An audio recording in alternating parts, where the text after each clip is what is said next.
Mais seule l'OMC, dans cette nouvelle configuration de mondialisation, peut et doit jouer un rôle et trouver une réponse adéquate. Pour ce qui est du Maroc, j'en parlerai deux mots, mais nous avons accompagné l'OMC à sa naissance, mais nous avons été un des élèves les plus studieux, les plus respectueux des règles de l'OMC. Quant à l'Afrique, voici un continent qui est le nôtre, qui compte 16% de la population mondiale. 16% de la population mondiale, et nous sommes aujourd'hui à peine à 3% des échanges commerciaux au niveau mondial. Nous sommes passés de 2,2 à 3% il n'y a pas très longtemps.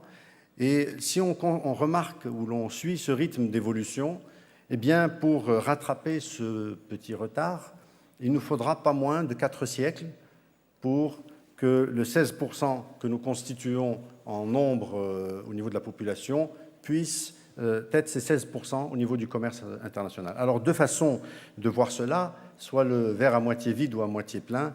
J'ai tendance à choisir la deuxième option. Nous avons énormément d'opportunités et de choses à faire pour rattraper ce retard. Il faut qu'on se retrousse les manches très rapidement.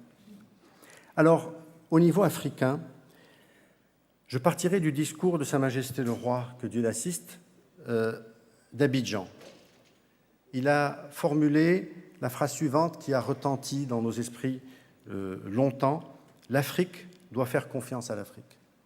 En effet, pour prendre part à ce concert mondial du commerce, il est très difficile par certaines de nos petites économies de se faire entendre au niveau du commerce international. Le chef du gouvernement y a fait allusion tout à l'heure. Il est important probablement d'atteindre une taille critique, et la notion régionale est fondamentale.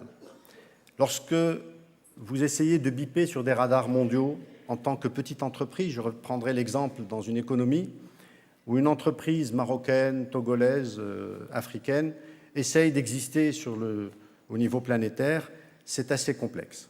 Lorsque l'on constate des groupes panafricains qui se constituent, eh bien, de façon miraculeuse, l'ensemble des radars mondiaux commencent à biper sur ces affaires-là. J'en veux pour preuve les banques, les assurances, les télécoms, et je pourrais vous donner des exemples extrêmement précis que j'ai vécus, où lorsque, en tant qu'entreprise marocaine, on essaie de sortir sur le marché international, on n'existe pas.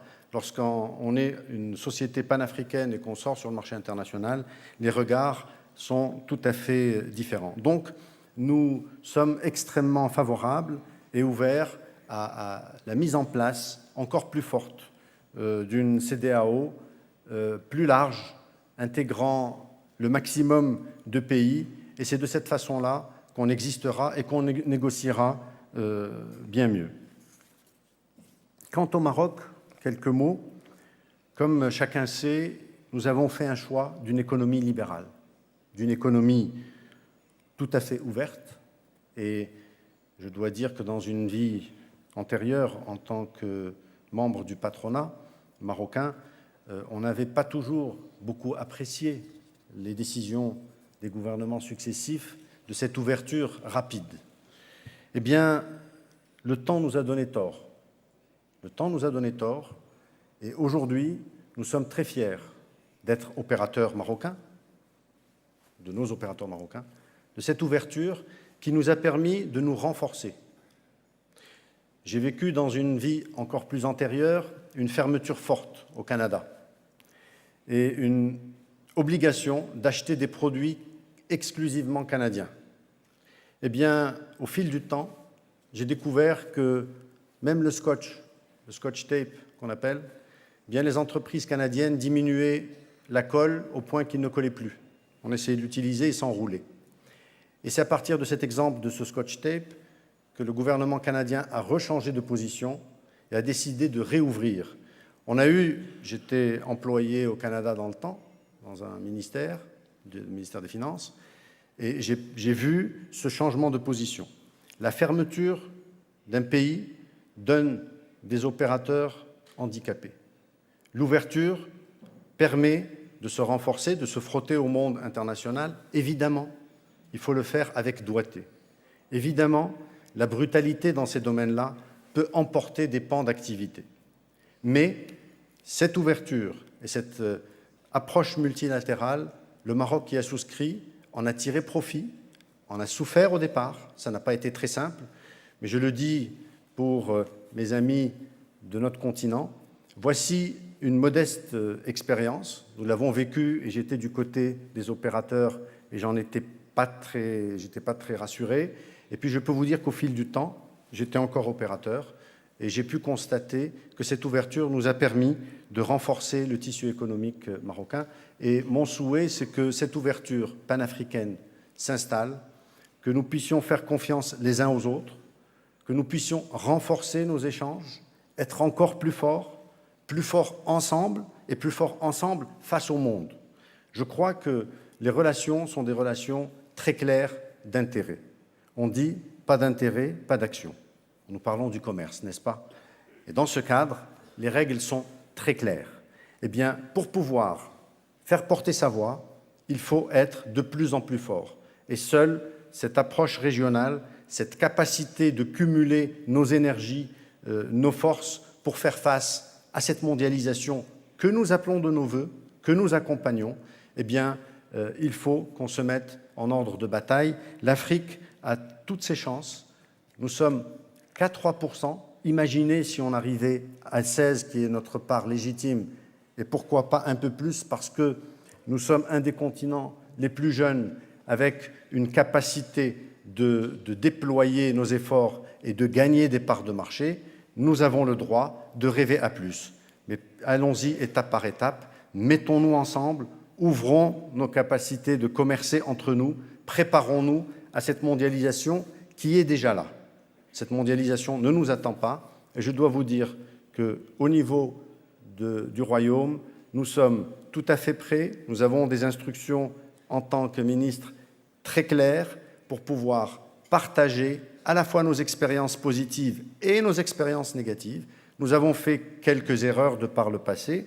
C'est souvent les expériences les plus riches qui permettent de ne plus faire des erreurs. Et ça permet de partager cela ensemble. Et je profite de cette occasion pour vous dire combien nous sommes heureux de cette orientation marocaine vers l'Afrique qui a toujours existé. Nous avons des liens culturels, totalement historiques, et nous avons des liens au niveau économique qui ne reflètent pas nécessairement nos potentiels, nos capacités à travers le monde.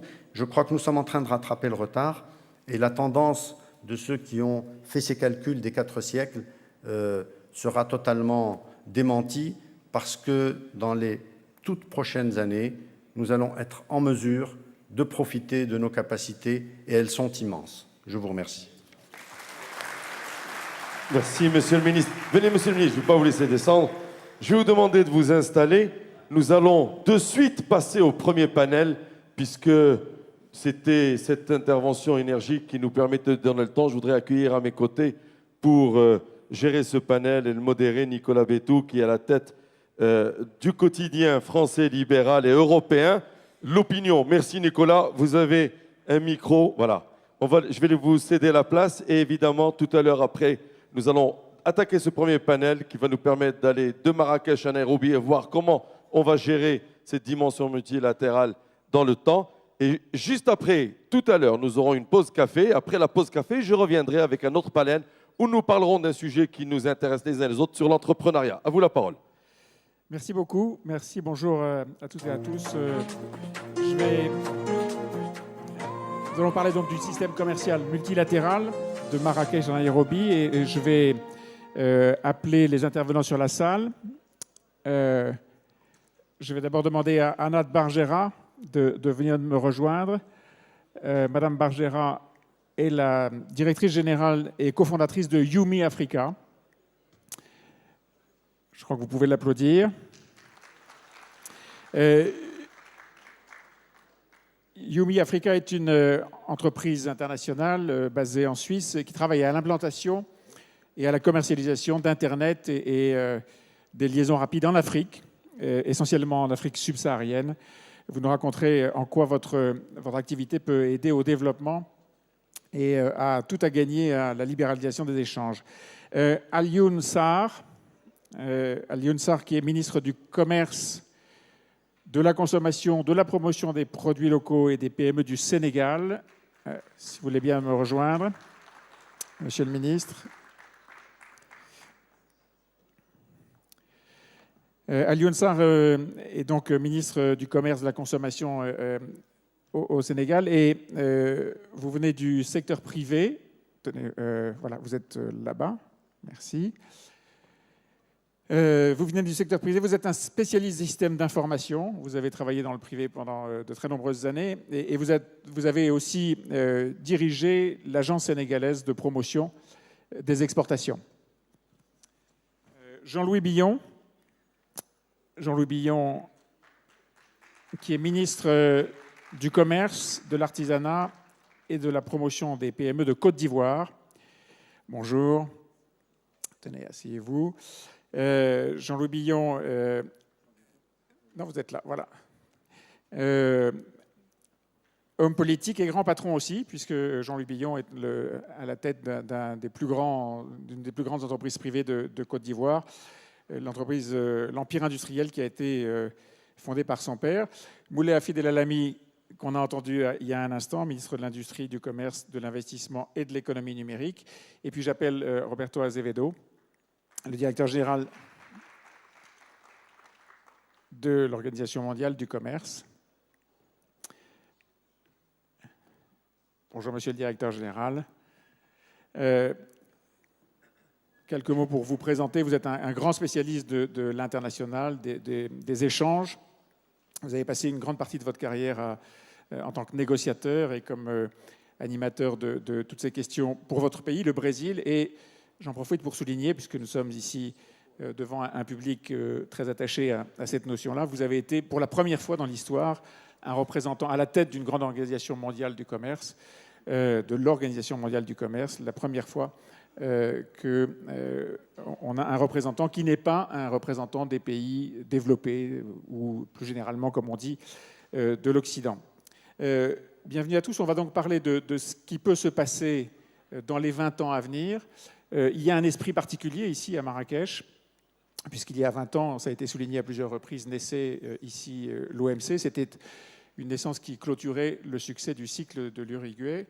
Et depuis, aucun grand cycle n'a été conclu, aucun grand cycle n'est arrivé à son terme. Actuellement, le cycle de Doha est suspendu. Bien sûr, il y a eu l'accord de Bali, avec l'accord de facilitation des échanges, mais ça n'est pas un accord, j'allais dire, fondateur. C'est un accord d'étape, ça n'est pas un accord fondateur. Depuis, pourtant, en 20 ans, la physionomie complète du commerce international a changé. Il y a eu une très forte progression des échanges, bien sûr, mais une modification aussi très profonde de l'équilibre des forces dans le monde, avec l'émergence ultra rapide et ultra puissante de pays comme la Chine, le Brésil, l'Inde, avec une succession de crises financières, économiques et sociales dans la vieille Europe et la vieille Amérique, si j'ose dire, en tout cas des crises dont une partie du monde continue à souffrir. Et puis, un sentiment aussi très important, lié à ces crises d'ailleurs, que la mondialisation, pour les pays les plus avancés, la mondialisation peut être aussi une menace. Et dans ce contexte, et en tant que Français, je sais de quoi je parle. Dans ce contexte, l'Europe, alors qu'elle commence à sortir de la crise, voit monter des forces anti-mondialisation, des forces qui sont hostiles à l'ouverture des frontières. Alors, quel rôle peut jouer l'OMC dans le développement des échanges et l'ouverture continue des frontières? Quelle place pour l'Afrique? Quelle place l'Afrique va-t-elle tenir? Est-ce qu'on peut confirmer les espoirs que ce soit la prochaine grande zone de développement, la prochaine grande zone de croissance? Comment intégrer les pays les moins avancés? Et puis comment, bien sûr, répondre aux défis de l'agriculture? Toutes ces questions sont au cœur de ce qui doit se passer dans les 20 prochaines années. Alors je vais demander d'abord au directeur général de l'OMC, Roberto Azevedo. On a parlé, bien sûr, on célèbre un anniversaire, 20 ans en arrière. Essayons d'imaginer, I know that you speak very well French, so I put my question in French.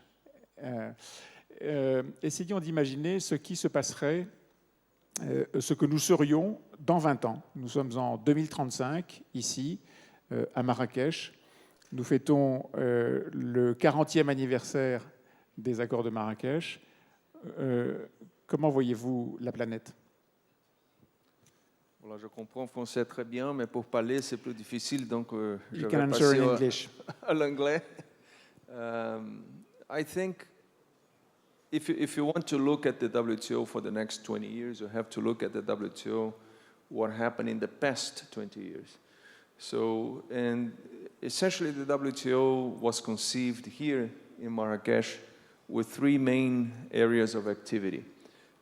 First, it was going to monitor the implementation of the agreements that we had reached and signed here in Marrakesh.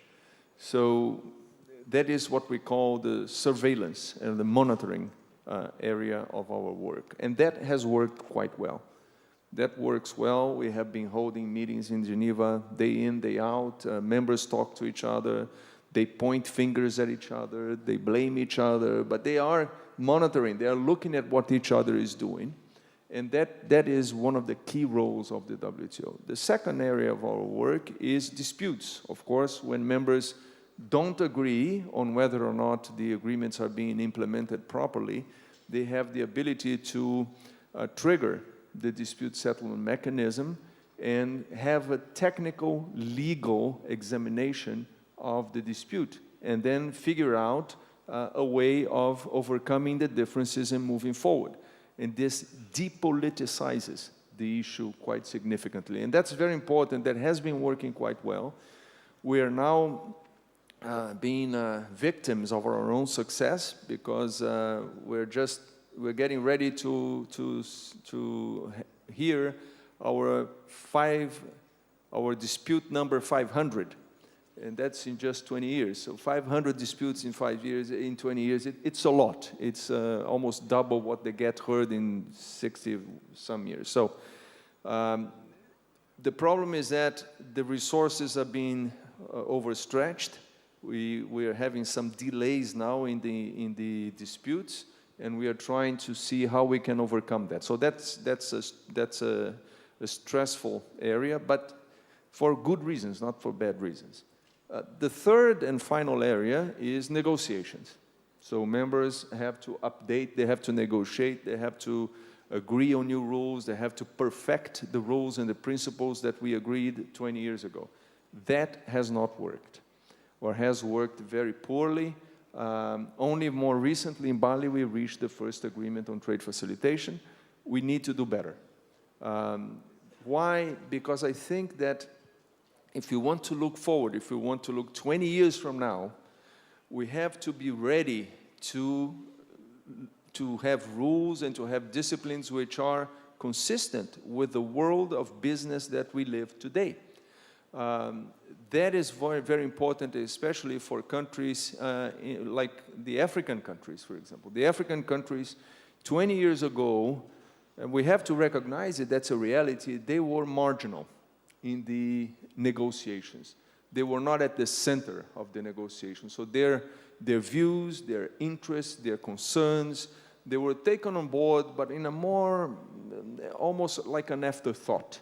And I think that Africa has gaining ground, like they are gaining ground in trade, as the minister said just a moment ago. They're gaining ground also in terms of political significance.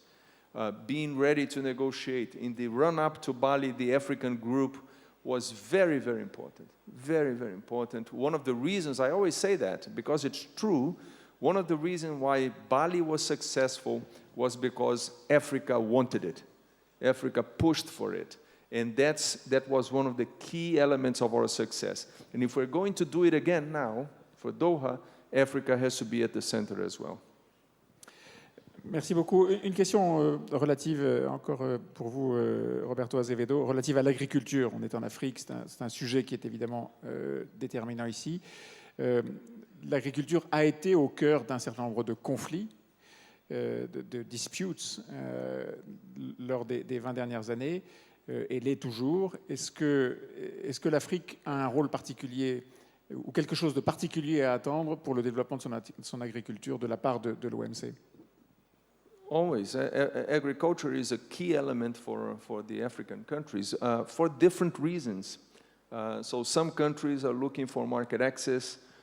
They need to improve their, they want to trade more, they want to export more, they want to open markets, they want to lower the non-tariff barriers that are put to their products. Others are concerned about supply. Others are net food importing countries, not exporters.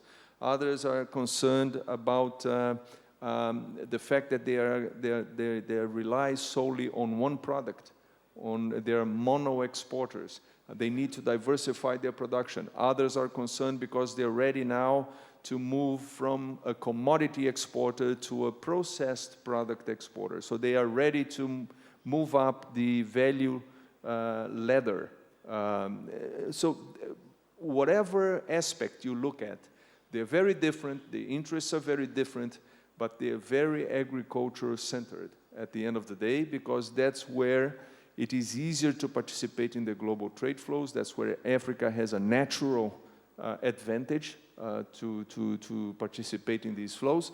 So how we do it, it will be one step at a time, is diminishing the barriers that we have for agricultural products, diminishing protectionism, diminishing distortions, because subsidies, it's understandable that an African producer is competing with producers all over the world. That's all right. What is not acceptable is that the African producers are competing with the treasuries of the other countries. So that I think is unfair. And we need to move in that direction. We're not going to solve all the problems in this round. It's not going to happen overnight. But we have to have a steady move in the right direction, and that means less asymmetries and a fair and a more level playing ground. Merci beaucoup. Jean-Louis Billon, je le rappelle, vous êtes ministre du Commerce de Côte d'Ivoire. Deux questions, une directement relative au sens de cette table ronde. Votre vision du rôle de la Côte d'Ivoire dans les 20 prochaines années au travers de l'OMC, et puis peut-être un point particulier sur l'agriculture, puisque votre pays est un acteur important de l'agriculture, c'est une ressource importante chez vous. Comment est-ce que vous voyez le rapprochement entre le développement agricole et ce qui peut se passer autour de l'OMC? Bien, merci. Bon, la Côte d'Ivoire a fait reposer son développement sur l'agriculture. La célèbre phrase du président Félix Houphouët-Boigny, c'était de dire « le succès de ce pays repose sur l'agriculture ». Donc tout ce que nous avons accompli, c'est à travers le cacao, le café, l'ananas, la pêche, bref, l'agriculture. Nous devons maintenant passer, comme a dit Roberto, vers une agriculture d'exportation de matières premières, vers une agriculture de transformation. Et nous sommes dans ce processus-là. Bien sûr, à ce niveau-là, nous avons besoin de l'OMC. D'ailleurs, nous venons de mettre en place le Comité national de facilitation des échanges, comme le demande l'OMC, pour rentrer de plein pied dans ce monde d'échanges commerciaux. Nous avons cette complexité qui est le défi de développement et sécurité alimentaire et faire face en même temps à toutes les questions de protection de l'environnement et d'utilisation de certains pesticides et tout ça pour arriver à avoir notre agriculture performante. Mais nous ne devons pas oublier que nous avons un pays qui a vu sa population augmenter entre 1960 et aujourd'hui de presque 7 fois. Vous imaginez en un demi-siècle multiplié par 7. Multiplié par 7. On était 3 600 000 habitants et nous sommes 25 millions aujourd'hui, dernier recensement. Donc c'est un formidable défi pour nous de pouvoir assurer notre sécurité alimentaire. Donc, nous avons basé sur l'exportation de cultures de rente et maintenant nous devons assurer notre sécurité alimentaire. Donc faire les deux à la fois, bon, c'est jouable, hein, nous sommes dans ce processus, mais c'est vous dire un petit peu les défis que nous avons. Donc bien sûr que nous attendons énormément de la facilitation des échanges parce que nous sommes dans une région où les échanges sont en train de s'intensifier entre l'UEMOA et la CEDEAO. Ces dernières années, la CEDEAO prend de plus en plus d'importance. Nous sommes en train de développer des infrastructures communes entre nos différents pays. D'ailleurs, pouvoir rejoindre le Sénégal par la route un jour, et nous sommes en train de construire l'autoroute jusqu'à Lagos, entre les deux pays. Tout ça va intensifier les échanges entre les différents pays. Et ils sont essentiellement agricoles pour l'instant. Comme a rappelé Moulay tout à l'heure, le roi a dit à Abidjan, il faut faire confiance en l'Afrique. Nous avons en ce moment même le salon de l'agriculture qui a été ouvert par le Premier ministre du Maroc, parce que nous avons des relations très étroites. Et il a dit une chose extraordinaire, où il a eu une standing ovation de la part du monde agricole là-bas. Faites confiance aux agriculteurs, ils remboursent mieux que n'importe qui. Et bien sûr, tous les agriculteurs étaient contents. Mais on part du principe, et je reviens sur le président Houphouët, les pays développés, les pays émergents sont avant tout des puissances agricoles. Ce sont des pays qui font face à la demande alimentaire de leur pays. Devenir un pays développé sans assurer le développement de son agriculture, on reste fortement dépendant. Que ce soit le Brésil, les États-Unis, l'Union européenne, c'est avant tout des puissances agricoles et qui facilitent leur développement agricole, qui protègent leur agriculture. Il y a tout un système de protection de l'agriculture. Et nous devons arriver, nous, à être des puissances agricoles afin de devenir des pays émergents stables.